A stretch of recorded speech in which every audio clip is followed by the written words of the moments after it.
Hi, and welcome to OPM Now, where we inform you about the activities of the Prime Minister and your government. I'm Naomi Francis. This week on OPM Now, Prime Minister Holness tours the Greater Bernard Lodge development area. PM encourages students sitting external exams to do their best. Professor Orlando Patterson gives us an update on the Education Transformation Commission. And members of the entertainment and events sectors look ahead to partying once again. These and more stories coming up right now.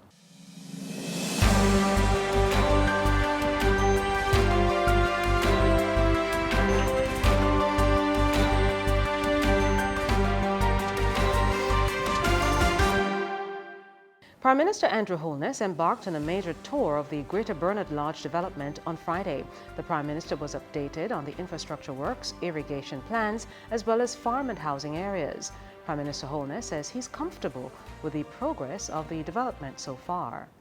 We did tour an area. It's a massive, almost reservoir that you will be building to store 10,000 gallons of water. It's at the highest point. It is irrigation water, so it is coming from the canals into that reservoir, and that water is going to the highest point of the entire what we call salt pond area. 10 million gallons, yeah, and that will be gravity fed to the farmers. So the work is in progress. I want to inform the farmers who are very anxious to get their water that problem is being solved, and I'm happy to hear it will be gravity fed, so the electricity costs will be lower. There may be still need for some pumping, but not to the extent that it would otherwise have been were there no gravity fed. External exams for students in the secondary system begin this week. Prime Minister Holness took time out on Saturday to visit students who were part of a superclass study session at the Penwood High School and nearby schools and encouraged them to give of their best. I am praying for you, but remember now, it is both prayer and work. All right? The CXC governing body has basically said that they will consider the conditions under which you had to study for these exams and the circumstances as a result of the pandemic. So give it your best shot, all right? Study hard and go with God and confidence. God bless you. And staying with education, the High-Level Education Transformation Commission says a date has been set for the Prime Minister to announce its findings. Chair of the Commission, Professor Orlando Patterson, had this to say. The plan we have now is that we'll have a draft of the report by July 16th, a month before, and we'll spend the next 2 or 3 weeks finalizing, coordinating all the different subcommittees so that the report is ready for the PM. Professor Patterson noted that with the closure of schools due to COVID-19 containment measures, the disaster provided some opportunities which will help to shape the way forward once schools reopen. Now, of necessity, teachers have had to acquire distant learning skills, and we can build on that. Build back better is the term that is being used now by the World Bank and by other agencies when they talk about how we can take advantage of the opportunities offered of the things we had to do in facing the challenges.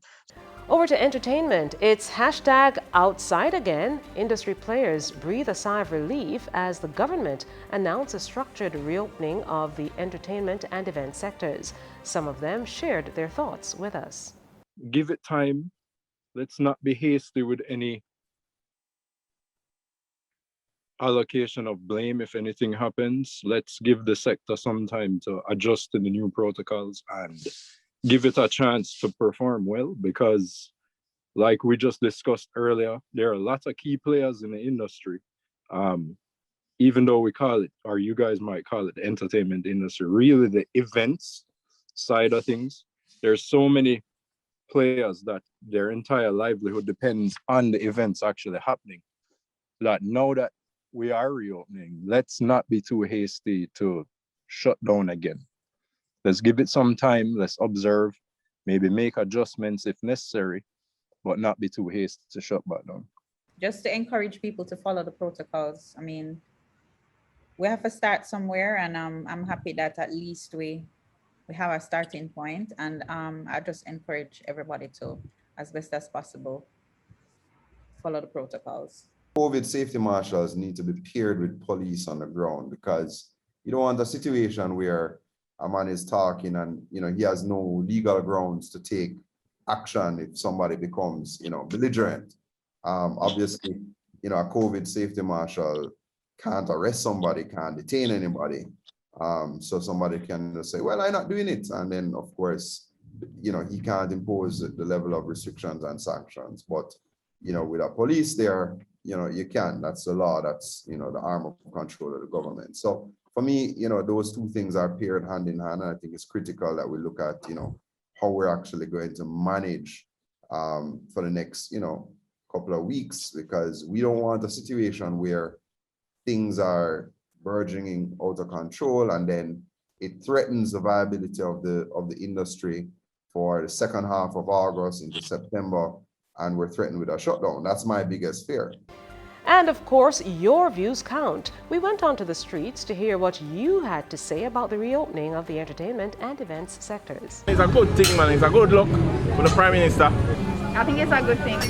I think the timing is good. The COVID numbers are down based on what I'm seeing. And I think that there are industries that need to start making money again. I'm very happy to know that the Prime Minister opened up the country a little bit. Whereas long time I don't see my church sister them, and it gives me a chance to meet and worship. I'm skeptical. It's a good thing, It's a good thing to get look of freedom. Well, I think it's a really good opportunity for anybody that participates in the entertainment sector. It's a good opportunity to get back on their feet. I know that Palace Amusement has been closed for how long now, due to curfews and all sorts of different protocols, but it's a very good opportunity for them. It's still a time to be cautious nonetheless. We're glad the entertainment system kind of get a little break. Some people can make a few dollars put in their pocket, yeah, and like some little vendors, whenever they get them, can get something. Yeah, I feel great. I'm only sorry you never opened before. And that's it for OPM Now. Please remember to follow the Prime Minister on all socials at Andrew Holness JM and on YouTube at Andrew Michael Holness /JM. And look out for OPM Now every Monday at 6 p.m. on all socials. Catch you next week. Stay safe.